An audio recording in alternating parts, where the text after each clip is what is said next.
Buenos días, hermanos. Qué bueno estar aquí con ustedes. Bien dice la palabra del Señor, manada pequeña, ¿verdad? Pero es un gozo estar aquí y que ustedes estén aquí también, hayan apartado este tiempo para honrar a nuestro gran y único Dios verdadero, al Dios santo, ¿verdad? Donde debemos de vivir enteramente para Él. Como mencionó José, mi nombre es Ronald Agüero. Y es un placer, un gozo estar aquí con ustedes. Vamos a abrir nuestras Biblias, hermanos. Vamos a continuar el estudio que ustedes han estado llevando de Primera de Corintios. Vamos a irnos al capítulo 13. Primera de Corintios 13. He titulado esto, me gusta cómo lo titula en la versión NLVA. La excelencia del amor. En la Reina Valera aparece como preeminencia del amor. Tiene la misma idea. La excelencia del amor. Entonces, antes de continuar, les voy a pedir que me acompañen en oración. Gracias, Padre Celestial, por este día, Señor. Gracias por esta mañana. Gracias, Padre, por permitirnos, Señor, celebrar tu Santa Cena, Señor, donde recordamos el sacrificio que tú hiciste en la cruz, Señor. Recordamos que tú nos compraste con tu sangre. Recordamos que no somos nuestros, Señor, sino que somos tuyos, Señor. Te pertenecemos, Señor, y nos recuerda, Señor, de que vivimos de vivir enteramente para ti, Señor. Ayúdanos a amarte y a honrarte sobre todas las cosas. Padre, te pedimos por esta mañana que vamos a estudiar tu palabra, Señor, que nos hables a través de ella, Señor, que me uses, Señor, para exponer tu palabra fielmente, Padre Santo, y que tu palabra, Señor, como dice el Salmo 19, Señor, convierta nuestras almas, Padre. Gracias por todo, mi Rey, y te ponemos en tus manos este tiempo. En nombre de Cristo Jesús. Amén y amén.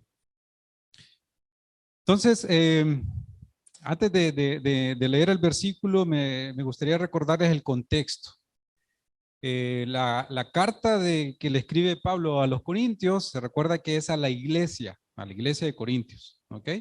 La iglesia de Corintios tiene muchos problemas y ha venido en Pablo, en todos los capítulos que han visto ustedes, exponiendo problema tras problema que hay en la iglesia, ¿verdad? Y antes de llegar al versículo 13, tenemos el versículo 12, donde Pablo expone sobre los dones, ¿verdad? De que es esa habilidad espiritual que Dios nos ha dado para servir en la iglesia. O sea, el objetivo de los dones es ponerlos en práctica en la iglesia. No es para beneficio propio o para sobresalir en la iglesia, sino para edificar la iglesia del Señor. Y si bien más adelante el capítulo 14 vuelve a hablar sobre los dones.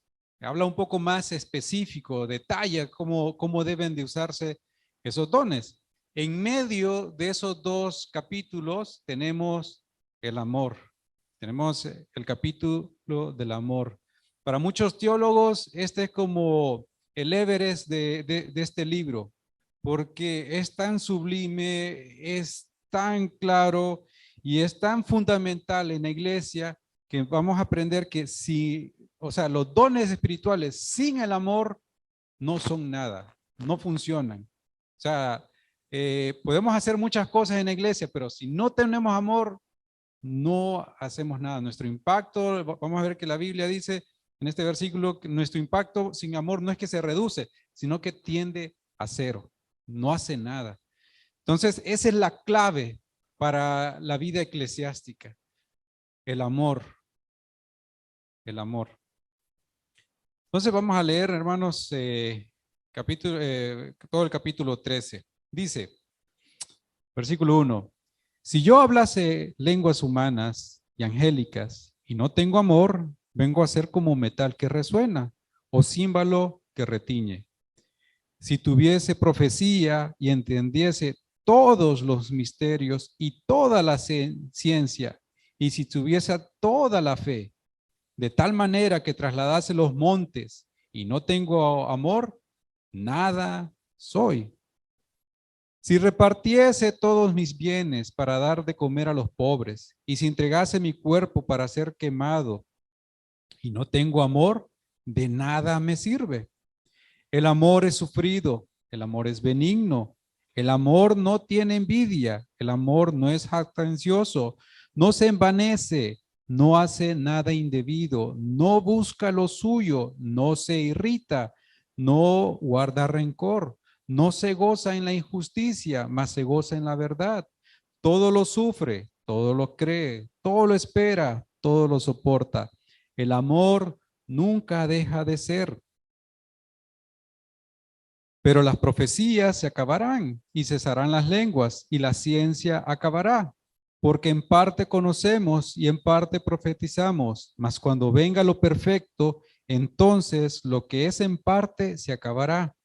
Cuando yo era niño, hablaba como niño, pensaba como niño, juzgaba como niño, mas cuando ya fui hombre, dejé lo que era de niño.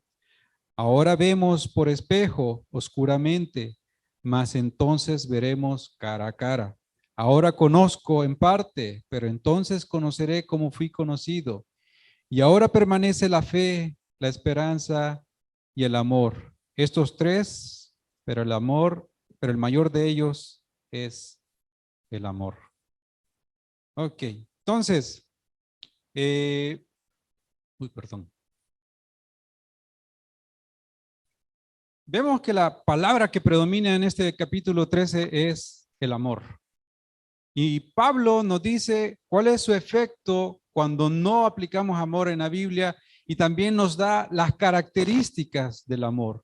Y después nos habla sobre que el amor va a permanecer sobre todas las cosas. Entonces, realmente nos ayuda este capítulo a saber que nosotros debemos de especializarnos en el amor. Pero gloria a Dios que su palabra no solamente diga, nos dice, hagan esto, ya estuvo, pero, ajá, ¿y cómo llego de este punto a este otro punto? Ahí entra la palabra de Dios. La palabra de Dios es la que nos da el entendimiento, el que nos da el camino. Y obviamente el máximo ejemplo de amor es nuestro Señor Jesucristo. En Él tenemos este capítulo 13 en su máxima expresión. El Señor Jesucristo vivió totalmente una vida perfecta y si queremos ver cómo poner en práctica el amor, estudiemos la vida de nuestro Señor Jesucristo y obviamente el resto de su palabra. Si se fijan, para poner en uso los dones espirituales, que ese es el contexto de esta carta, ¿verdad? De esta porción, perdón, del capítulo 13, es que nosotros no podemos actuar sin amor. O sea, si vemos Gálatas 5:22, el fruto del Espíritu, ¿cuál es el primer fruto que aparece? El amor. De ahí viene el resto. O sea que si no tenemos amor, hermanos, no podemos funcionar efectivamente en la iglesia. ¿Ok? Incluso en nuestra vida cristiana. Incluso también en nuestra familia. A pesar de que se habla mucho de la palabra amor, este amor hay que entenderlo en el contexto que es en la iglesia, el amor entre nosotros mismos. Aplica también el amor en el matrimonio, el amor entre hermanos, entre amigos, pero el contexto es en la iglesia, en la iglesia. Juan 15, 12 al 13 dice, este es mi mandamiento, que os améis unos a otros. Y ahí está, como yo, o sea, nuestro máximo ejemplo, el Señor Jesucristo, como yo es amado. Y nos define qué es el amor. El amor, nadie tiene mayor amor que este, que uno ponga su vida por sus amigos. Básicamente el amor nos está diciendo que es un amor sacrificial. Vamos a dividir Primera de Corintios 13 en 4 partes. Vamos a hablar sobre la supremacía del amor del versículo 1 al 3, las cualidades del amor, las características del amor del 4 al 7, la permanencia del amor del 8 al 12 y la excelencia del amor en el versículo 13. Entonces, vamos a empezar con la primera parte. Miren cómo termina el capítulo 12. Versículo 31. Procurad pues los dones mejores, mas yo os muestro un camino aún más excelente. O sea, esto es lo que debe de predominar en nuestra iglesia, este camino. ¿Y cuál es? El amor. Miren que versículo 3, que de los primeros 3 versículos que vamos a ver, son hipérboles, son exageraciones. ¿Ok? No es que alguien pueda hacer esto, lo que dice Pablo. La Biblia utiliza muchos hipérboles para aclarar un punto. ¿Okay? Por ejemplo, Mateo 16:26 dice, porque ¿qué aprovechará el hombre si ganare todo el mundo? Pregunta, ¿ha habido algún conquistador que ha ganado todo el mundo, que ha conquistado todo el planeta? No, ni lo va a haber. ¿Sí? Hasta el final, ¿verdad? El anticristo que va a dominar, pero el Señor le va a quitar ese reino, pero nadie puede ganar el mundo. Miren cómo el punto de este versículo es que, o sea, si ganare todo el mundo, no, o sea, su alma la va a perder y de nada le va a aprovechar ganarse todo este mundo, todas las riquezas, todas las vanidades, de nada le aprovecha. Entonces, en el primer versículo vemos el primer ejemplo de la supremacía del amor.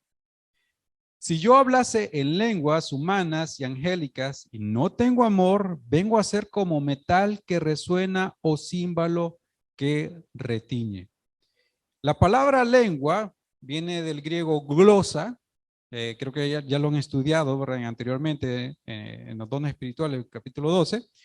Y aquí la palabra lenguas muchas veces la referenciamos con ese hablar que no entendemos, es balbuceo, ¿verdad? Cuando vemos en las iglesias pentecostales, que se supone que las personas que hablan de esa forma son las más espirituales, son las que tienen han sido bautizados por el Espíritu Santo.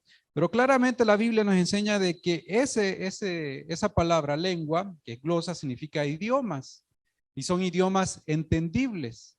Hechos 2:4, que es cuando ocurrió Pentecostés, dice, y fueron todos llenos del Espíritu Santo y comenzaron a hablar otras lenguas, otros idiomas, porque más adelante dice que los hebreos entendían lo que estos hombres, que eran de otras regiones, que no deberían de hablar hebreo, estaban hablando en hebreo para glorificar a Dios. Y estos están dando testimonio de que era el inicio de la iglesia.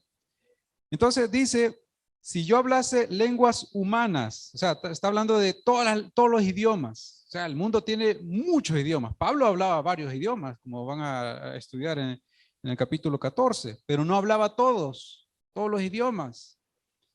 Dice Pablo, si yo hablase, si pusiera, porque eso puede ser posible, hablar varios idiomas, 10, 15 idiomas, pero no todos. Pero si hablase todas las lenguas humanas y angélicas, o sea, lo está llevando a una hipérbole, a una exageración. En la Biblia no hay registro de que hay un lenguaje angelical diferente al humano. Si se fijan, todos los ángeles que hablaron con los humanos hablaron en lenguas entendibles porque las personas le entendían.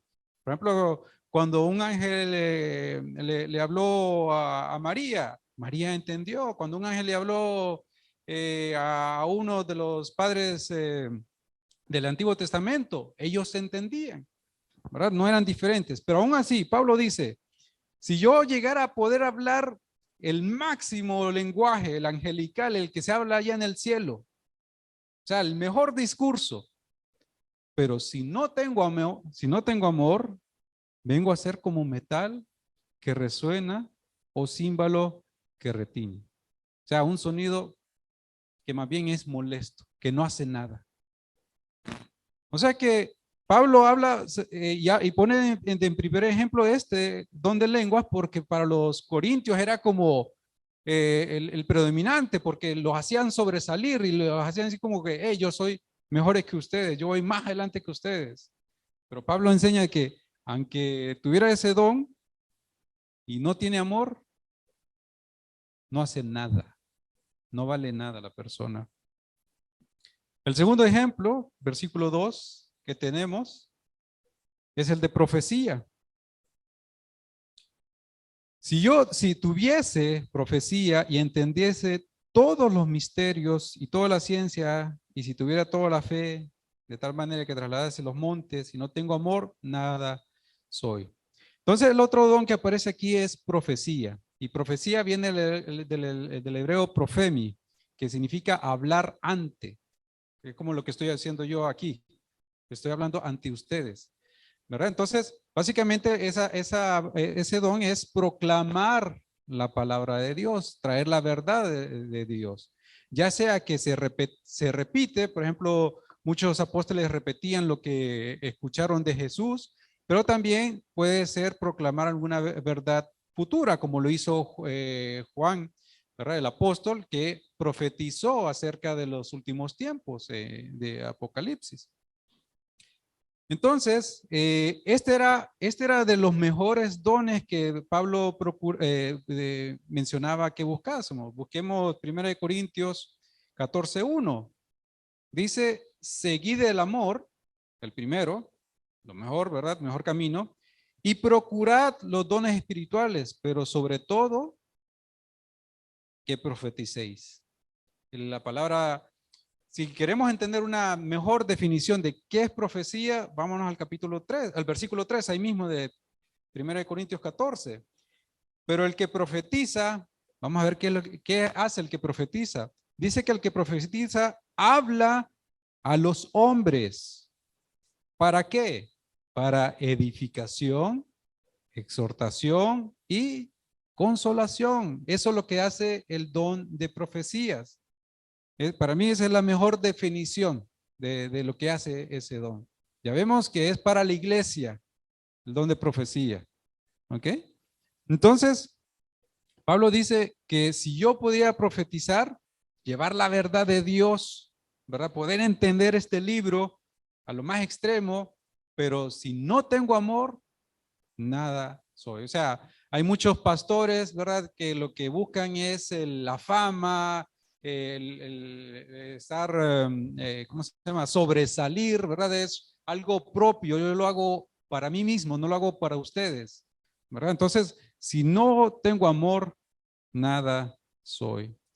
La otra palabra que aparece ahí, ¿verdad? En el versículo 2 dice, si entendiese todos los misterios. Y esa palabra misterio en hebreo es mysterion, que significa cosas secretas espirituales. O sea, son los secretos de Dios, ¿verdad? Cosas que, por ejemplo, los profetas anteriores no entendían, por ejemplo, sobre la vida de Cristo. No sabían que el Cristo iba a morir, o no sabían de que los gentiles iban a formar parte de la iglesia, o por ejemplo nosotros desconocemos cuándo es el día que viene la segunda venida del Señor. Entonces esas son cosas secretas de Dios que pertenecen solo a Él. Y Pablo dice, si yo pudiera conocer todos los secretos de Dios en relación a la humanidad, en relación a su revelación, en cuanto a su palabra, si yo pudiera conocer eso y no tengo amor, nada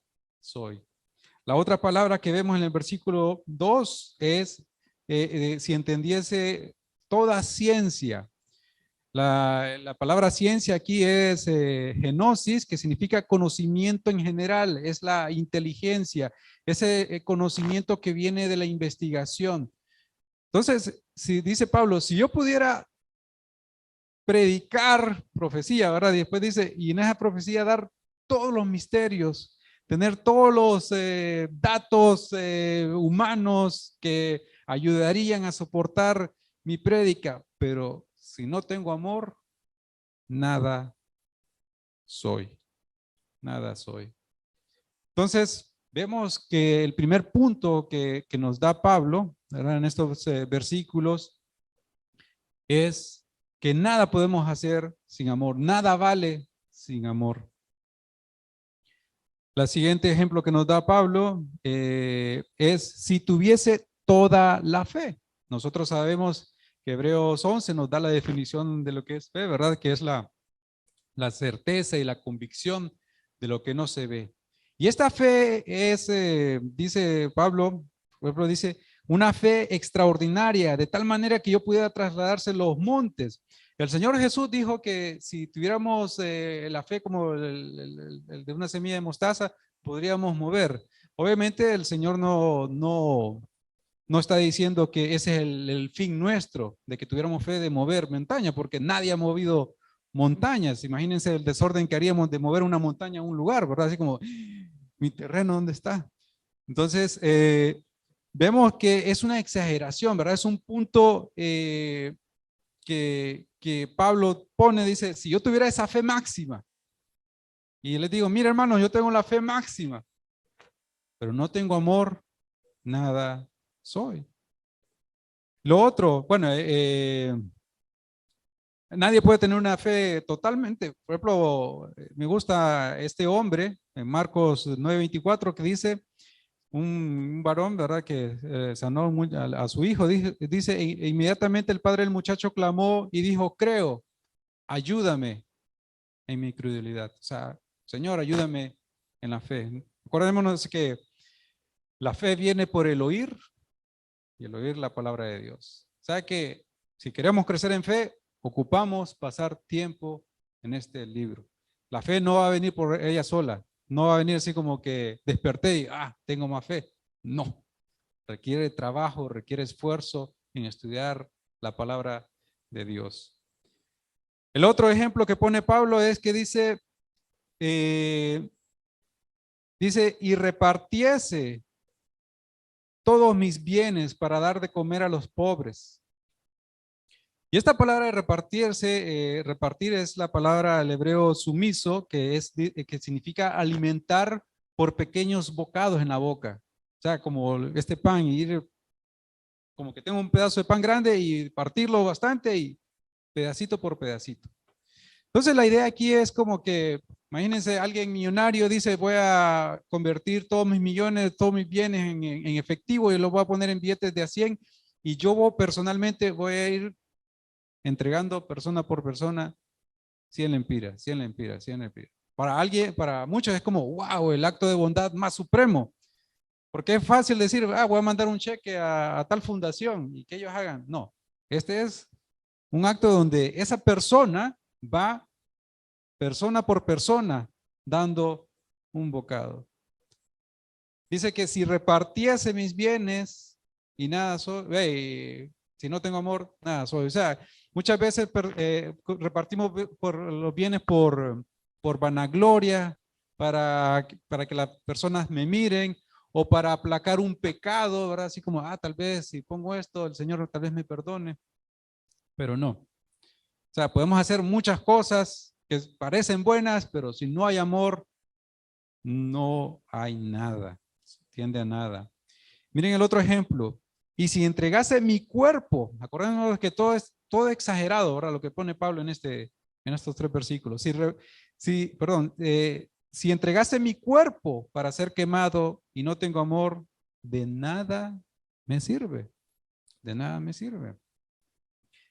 Entonces,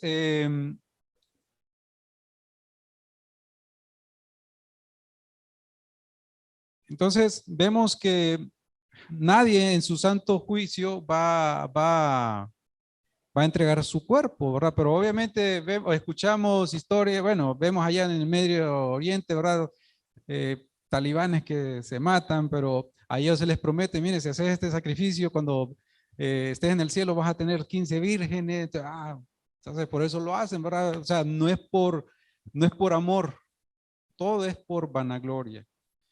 Entonces, aquí entendemos los primeros 3 versículos, lo que es la supremacía del amor. Vemos que lo primero que necesitamos, hermanos, en la iglesia es el amor. Podemos tener todos los dones espirituales, pero si no, podemos tener todo el equipo tecnológico, el mejor, podemos tener las mejores instalaciones, pero si no hay amor, nada hacemos. Puede faltarnos mucho, todo, pero si tenemos amor, es todo lo que necesitamos en nuestra iglesia. El amor, el amor. Y ahora la pregunta es, bueno, sí, ya vemos que necesitamos el amor, pero ¿cómo hago yo crecer en mí ese amor de Dios? Bueno, aquí Pablo nos va a dar 15 cualidades del versículo 4 al 7. 15 cualidades en cuanto al amor. Y fíjense que cuando leemos, por ejemplo, dice el versículo 4, el amor es sufrido, es benigno, no tiene envidia. Son adjetivos en nuestro idioma, ¿verdad? Pero en el griego no hay adjetivos, solo verbos. Todos estos 15 son verbos. Entonces lo que nos da a entender la palabra de Dios es que el amor no se da a conocer por sentimientos o por sensaciones, se da a conocer por acciones. El amor es acción. ¿Cómo Dios mostró su amor por el mundo? Entregando a su Hijo. No solamente dijo Dios, yo los amo. No, no se quedó con eso. Lo demostró, lo evidenció. Entonces nosotros debemos de amar. ¿Y cómo vamos a amar?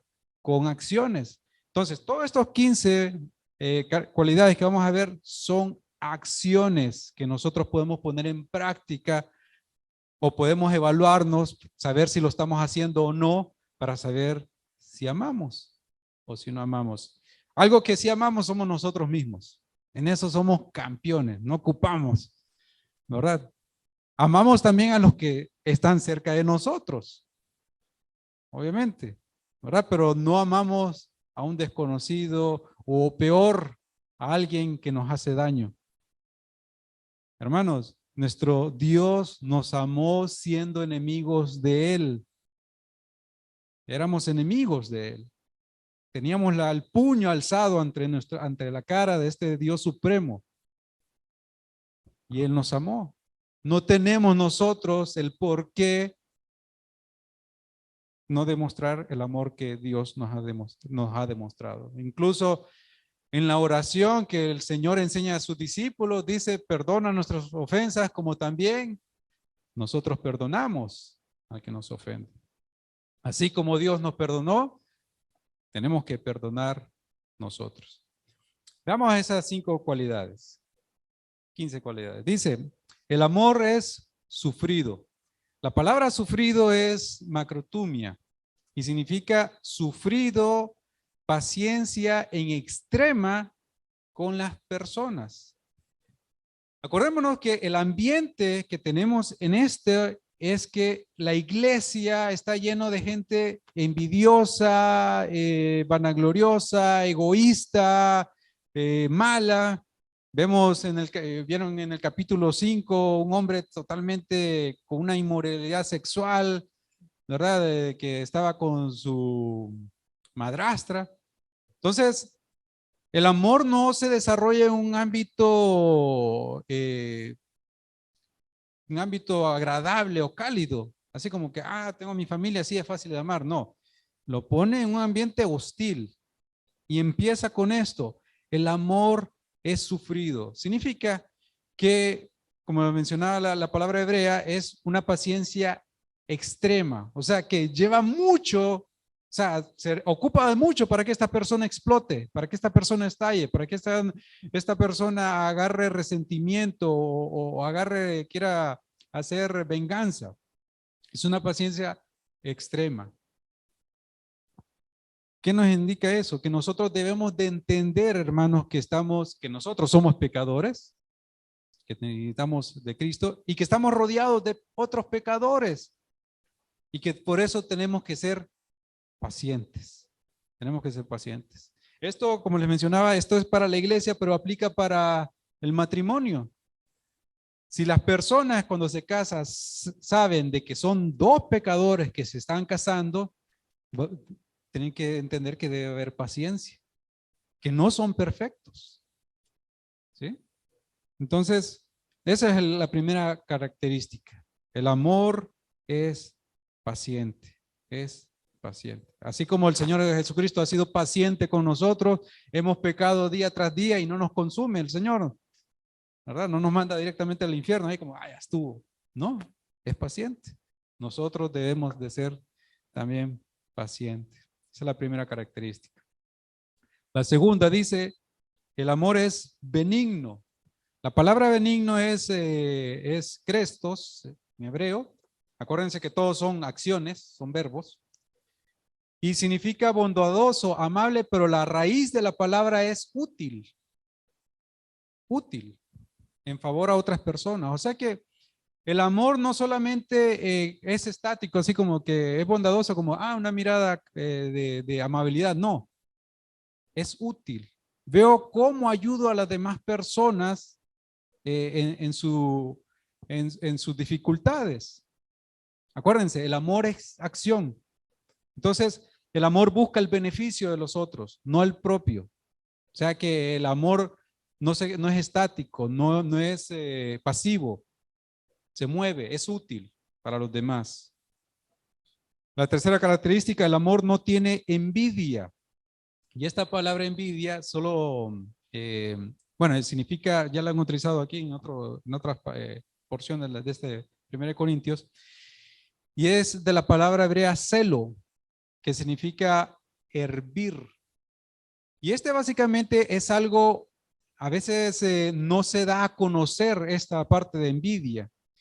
Y la idea de envidia que nos da la palabra de Dios es como que me enoja o tengo una disgusto de que alguien tenga algo que yo no tengo. Eso es la envidia. Me enoja que esa persona tenga eso que no tengo. Es, por ejemplo, que me enoje que, pucha, yo no sé tocar guitarra también, como Carmen. Me enoja eso. Yo no quiero que ella lo tenga. Lo quiero tener yo. ¿Sí? Eso se refiere la envidia.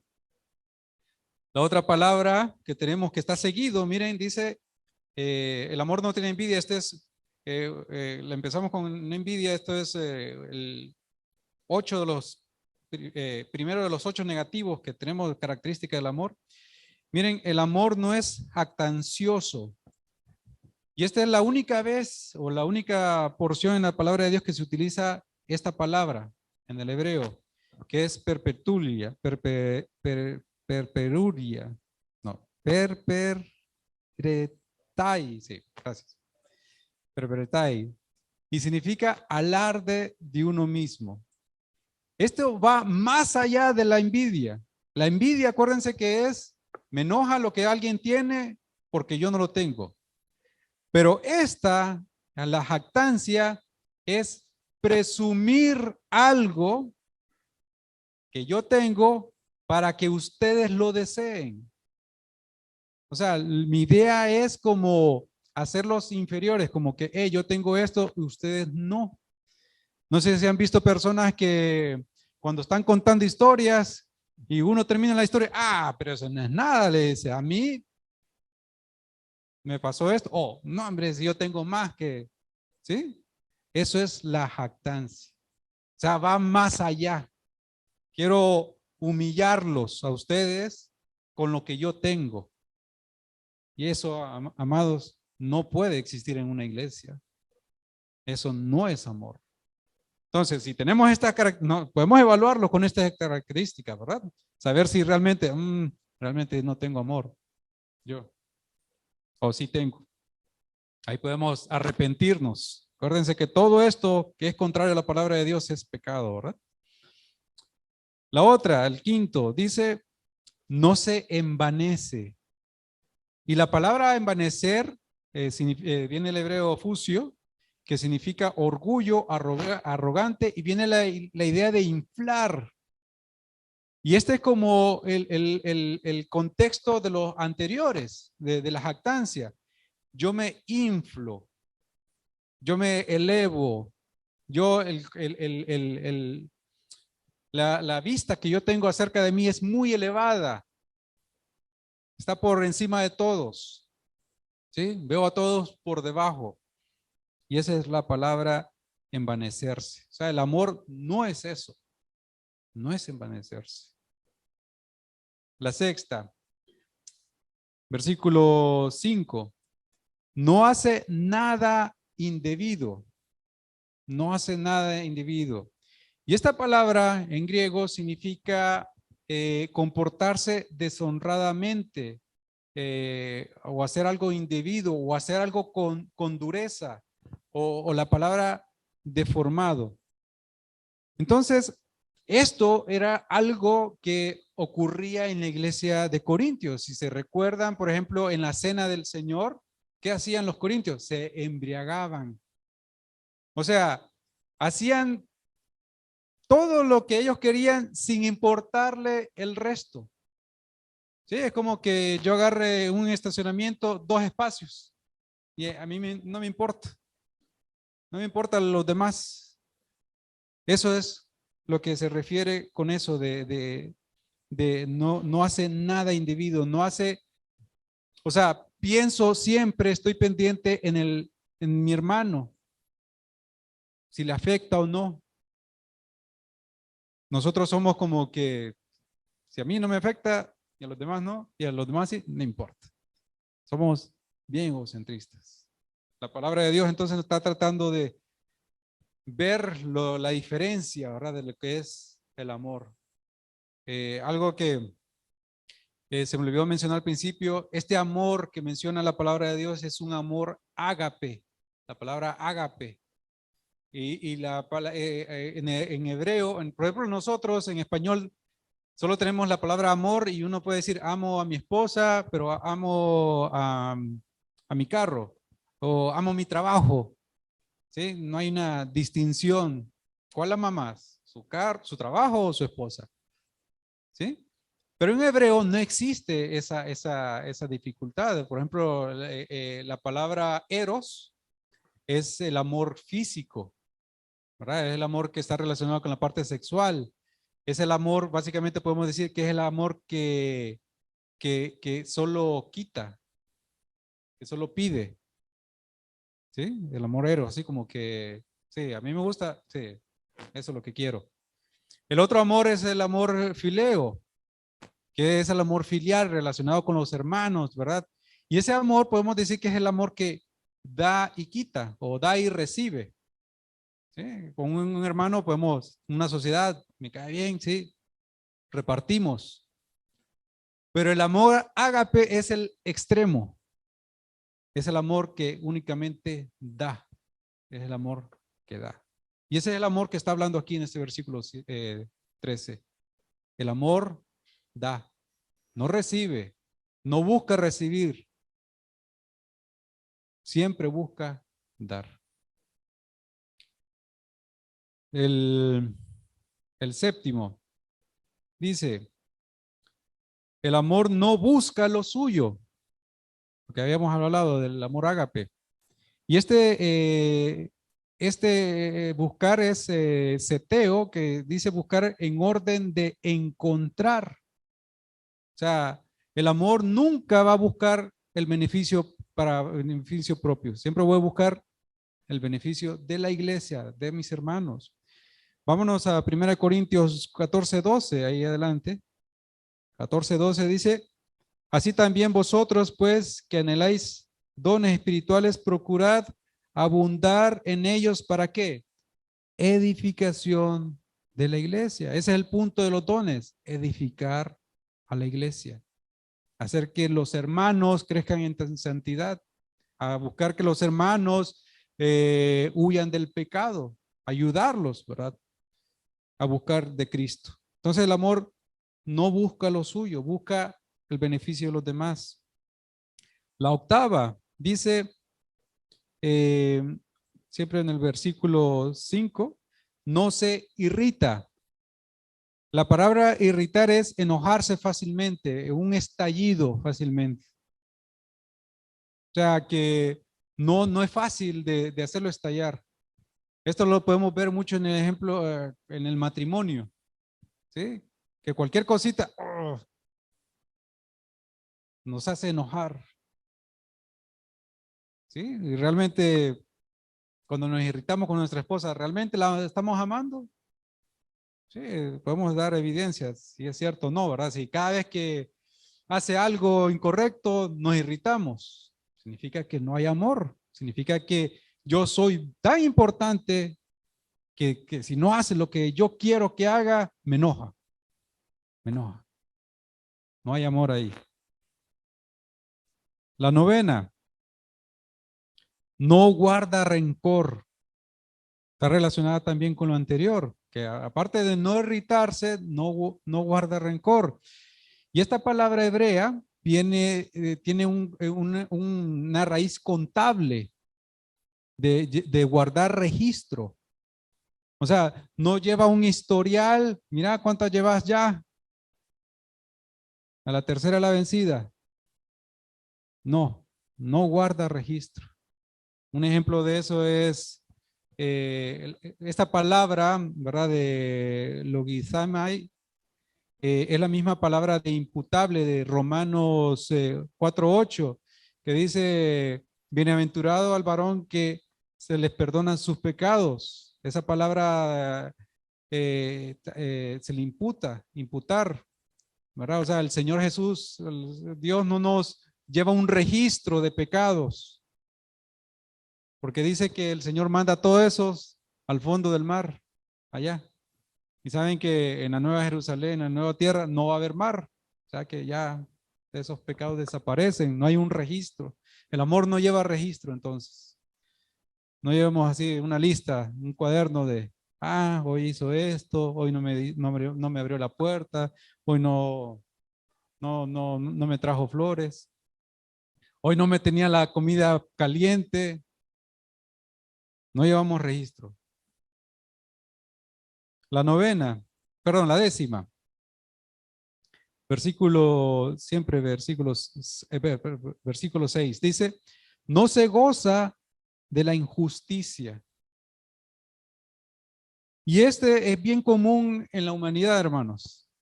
Qué alegre nos ponemos cuando alguien comete una falta.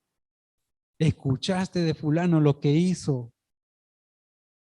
No sabes lo que cometió. ¿Por qué? Porque eso nos hace ver a nosotros más justos. Nos hace ver más rectos ante Dios. Yo no hago eso, pero aquel hizo esto, fíjate. Y lo he hecho varias veces. No nos debemos de gozar en eso, nos debemos de sentir tristes. Acordémonos, el pecado ofende a Dios y que un hermano esté ofendiendo a Dios no debe ser razón de alegría, debe ser razón de tristeza. Debemos de redarguirlo, de hacer lo que dice la disciplina bíblica. No nos quedemos de alegrarnos por ello. Por ejemplo, muchas cosas de los chismes es eso. Alegrarnos de que, mira fulano lo que hizo o el pecado que cometió. ¿Sí? Debemos de huir de eso, de no gozarnos en eso. No se goza de la injusticia.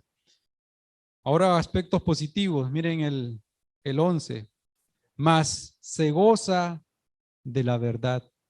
Y esta verdad que es aletheia, es la verdad bíblica.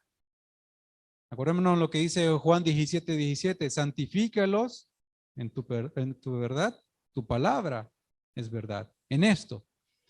Si ustedes leen Juan, segunda de Juan 1:4, van a leer que Juan dice, me goza ver que tus hijos andan en la verdad. ¿Cuál verdad? La verdad bíblica. Ese es nuestro objetivo, hermanos, que todos aquí andemos en la verdad bíblica. ¿Y cómo vamos a hacer eso? Que cada uno de ustedes ejerza su don. Yo no puedo crecer si ustedes no ejercen su don. O sea, mi crecimiento espiritual no es porque yo me he puesto, no.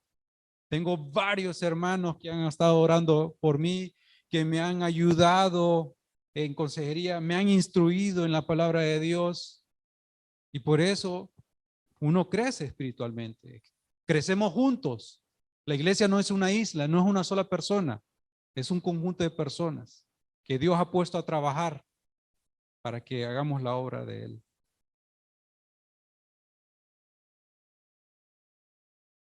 Ups. El 12, la cualidad número 12, vamos al versículo 7, dice, todo lo sufre. Y esta palabra sufrir, estego, es cubrir con silencio. O sea, no lo da a conocer, o sea que el amor cubre. Es como nosotros, por ejemplo, siempre, creo que la mayoría están aquí, están casados, pero por ejemplo, yo no voy a darles a conocer las faltas de mi esposa, o yo no me sentiría cómodo que ella dé a conocer todas mis faltas, porque no es el objetivo de humillar a alguien, sino que la idea aquí es como que, ok, voy a cubrirlo, okay, recordémonos, no es tolerar, no es tolerar, es como, lo voy a permitir, y que no, lo voy a cubrir, pero vamos a hacer algo al respecto. Acuérdense que el amor es acción, no se queda estático, no se queda pasivo, ¿verdad? Entonces, esa es la parte de cubrir. Primera de Pedro 4:8 dice que eh, el amor cubre multitud de pecados, cubre multitud de pecados. Entonces, esa es la idea de nunca humillar a nuestro hermano. Y aquí estamos hablando de cuando hacen faltas a nosotros, ¿verdad? En la iglesia. El 13, miren, la cualidad número 13, todo lo cree. Y esta palabra de creer es diferente a la fe, ¿no? No es lo mismo que la fe, sino que es pensar en verdad, acreditar. ¿Qué es lo que hace un banco cuando nos da un crédito? El banco confía de que le vamos a pagar. O sea, el banco cree, sí, esta persona sí va a pagar. Entonces, esa es la misma idea de creer. O sea, el amor siempre busca creer. El amor no es desconfiado.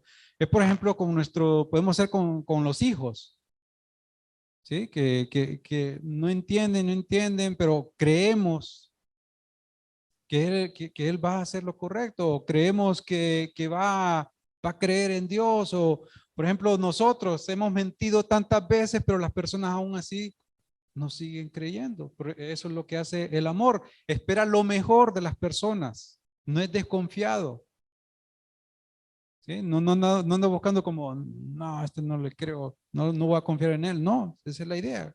Por eso somos un cuerpo en Cristo, porque vamos a depender de los otros, a creer en los otros, en la bondad de los otros. Todo lo sufre, todo lo cree, todo lo espera. Y esta palabra esperar, el piso, es una esperanza, pero en el sentido religioso. O sea que es una esperanza, está depositada en el Señor, en el Señor. Mientras el Señor mantenga su gracia sobre nosotros, hay esperanza. ¿Sí? Por ejemplo, si tenemos algún cónyuge que no conoce de Cristo, nosotros podemos tener esperanza. Ese es el amor. Yo espero que esa persona sea salva. Yo espero que mi papá conozca la salvación y yo estoy esperando en el Señor, en la soberanía del Señor. El libro de Salmo nos dice que la salvación es del Señor. Él tiene el monopolio de la salvación. Él es el que salva. Entonces, el amor siempre está en eso, en esperar, ¿verdad? En la confianza, en la soberanía del Señor. Vemos que el amor nos está llevando, depende también, nos lleva a depender de la palabra, ¿verdad? De la soberanía del Señor. El amor todo lo soporta. Y esta palabra de soportar es un término militar.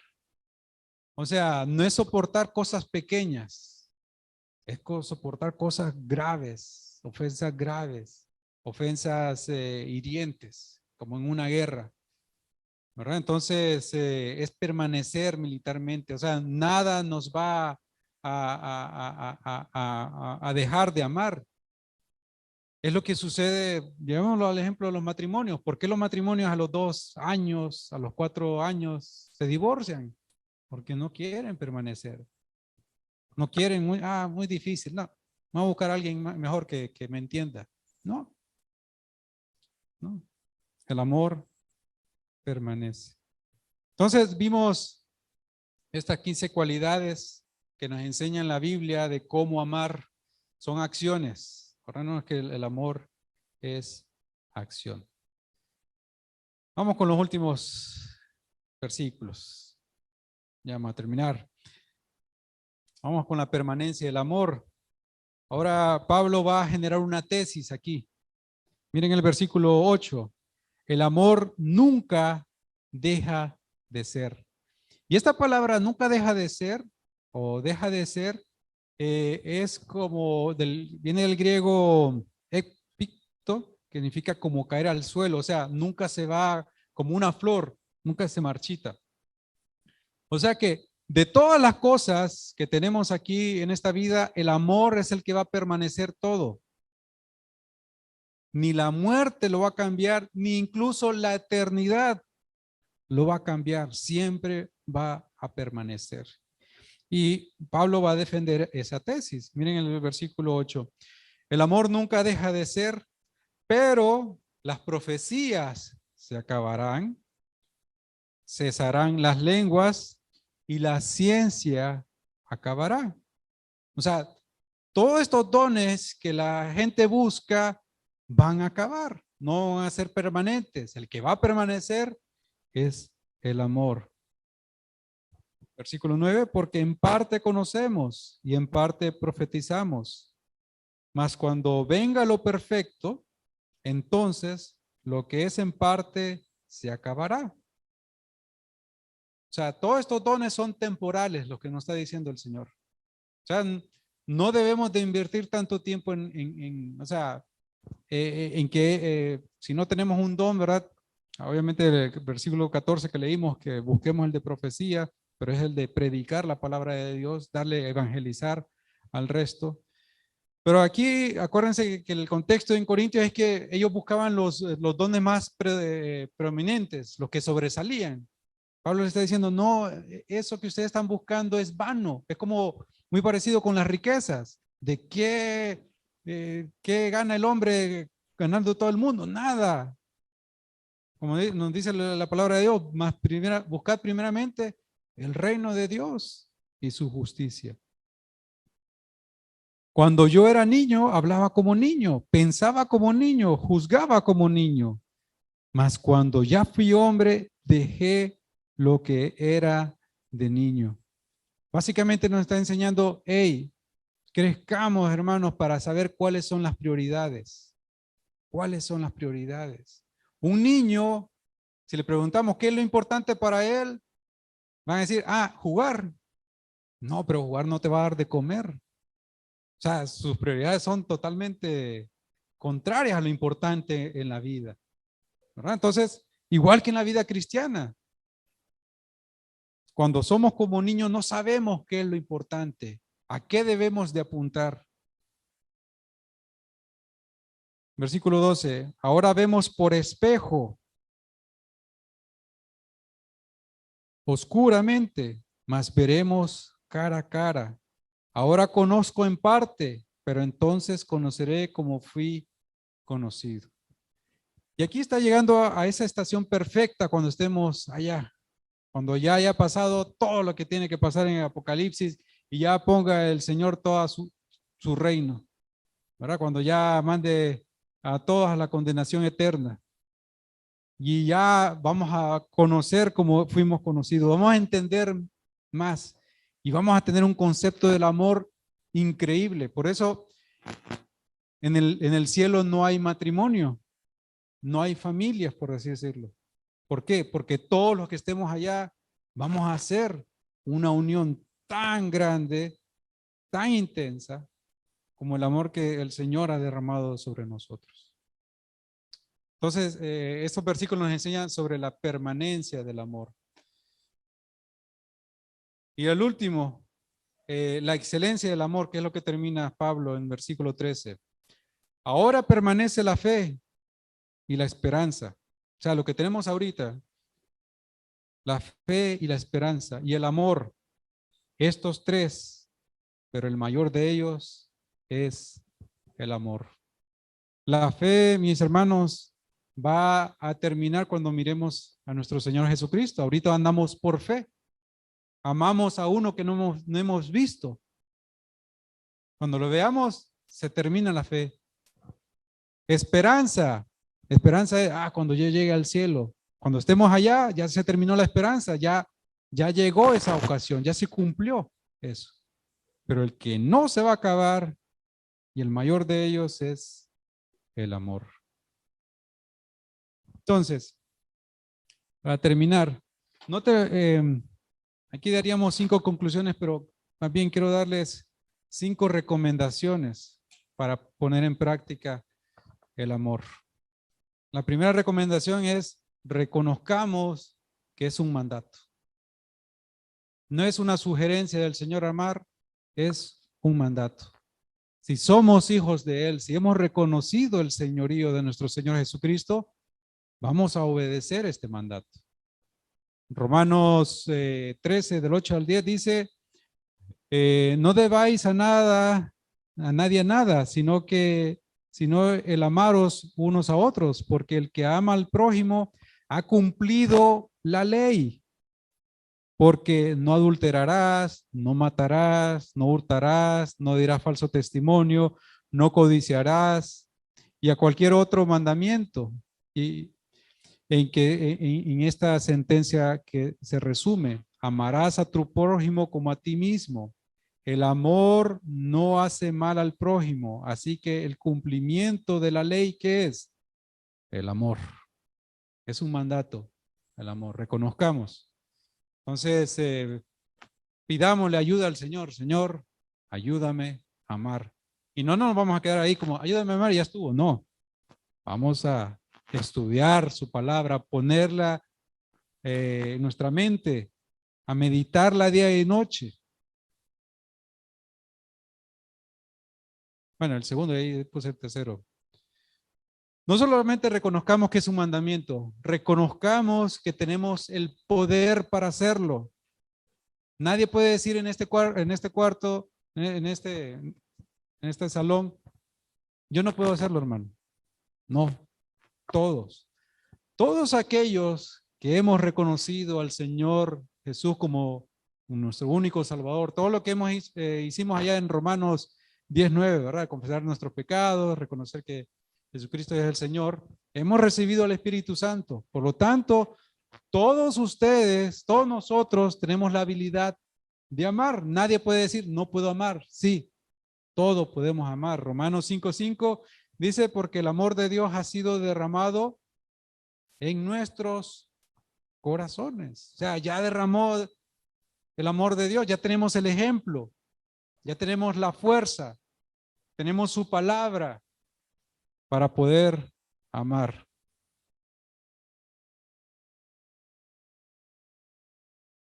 Y la última recomendación, pónganlo en práctica. De nada sirve de tenerlo escrito aquí en esta Biblia, en nuestras anotaciones, si no lo ponemos en práctica. Mi recomendación es, empiecen por la casa. A veces somos bien duros con nuestros hijos, no hay amor. Miren, este versículo a mí me ha dado duro. Pongámoslo en práctica. Primera de Timoteo habla sobre los obispos, sobre los diáconos. Dice 1 Timoteo 3:5, pues el que no sabe gobernar su propia casa, ¿cómo cuidará de la iglesia de Dios? O sea, podemos poner en práctica lo que aprendimos del amor en nuestras casas. Si salimos bien, ya podemos ponerlo en práctica en la iglesia. Oremos. Gracias, Padre Celestial, por tu santa y preciosa palabra. Gracias porque tú nos redarguyes, nos instruyes, Señor. Nos ayudas a cómo caminar en justicia en tu palabra, Señor. Ayúdanos, Señor, a caminar en amor, Padre Santo. Aprendimos que nada de lo que hagamos en la iglesia, Señor, sin amor tiene un efecto. Somos nada. Padre, ayúdanos a amar como tú nos has amado, Señor. Te pido por cada uno de los miembros de tu iglesia, Señor, que les ayudes a reconocer que esto es un mandato, Señor, y que debemos de amar porque tú nos amaste, Padre. Ayúdanos, Padre Santo, que tu Santo Espíritu y tu palabra, Señor, nos ayude a poner en práctica todas estas verdades. Todo esto te lo pedimos en el glorioso nombre de nuestro Señor Jesucristo. Amén.